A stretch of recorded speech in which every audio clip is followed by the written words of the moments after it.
ఇక టాపిక్ లోకి వెళ్తే బంజారా కమ్యూనిటీ గురించి ఈ రోజు మనం తెలుసుకుందాం.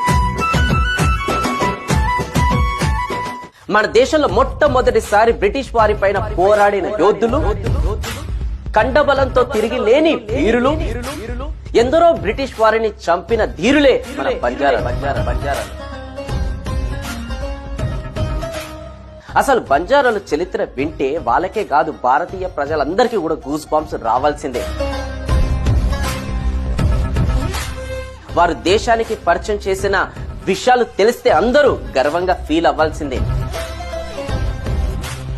వారికి జరిగిన అన్యాయం తెలిస్తే అందరూ హృదయాలు కరగాల్సిందే. మన చరిత్రలో వారికి చిన్న గ్రామాల నుంచి రాజులుగా ఎదిగి రాజ్యాలనే పాలించిన ఘనత ఉన్నది వాళ్ళకి. సాక్షాత్తు శ్రీ వెంకటేశ్వర స్వామితో పాచికల గేమ్ ఆడిన ఆతీరాం బాబాది కూడా బంజారా కమ్యూనిటీ.